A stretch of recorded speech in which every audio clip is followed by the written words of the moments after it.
संस्थेचे new English school कोलवडी विद्यालयामध्ये आज भाषण स्पर्धा आयोजित करण्यात आल्या।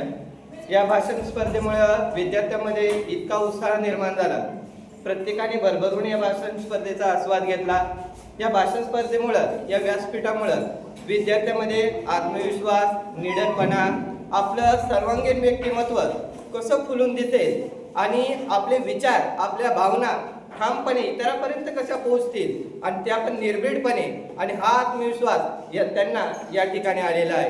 कारण कुणी म्हटलेलंच आहे, कारण देशाचं भविष्य हे शाळेच्या चार भिंतीमध्ये हे पुढे येत असतं आणि त्या माध्यमातून हे उद्याचं भविष्य, आपल्या भावी भविष्य, आपली पिढी घडवणार आहे। आणि त्याच्यासाठी एक नेतृत्वशील व्यक्तिमत्व, सर्वसमावेशक आणि सर्वांगीण असं व्यक्तिमत्व या शाळेतून कसं निर्माण होईल आणि पुढे चालून या नेतृत्वाची धुरा कशी सांभाळेल याविषयी आजचं हे व्यासपीठ विद्यार्थ्यांना खूपच छान प्रकारे, आणि विद्यार्थ्यांमध्ये एक ओढ निर्माण झाली होती की आतापर्यंत हे विद्यार्थी टीव्ही चॅनलच्या माध्यमातून कुठे मीडिया समोर गेलेले नव्हते।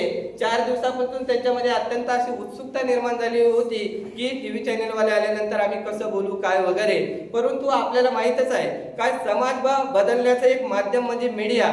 देशाचा चौथा आधारस्तंभ म्हणजे हा मीडिया।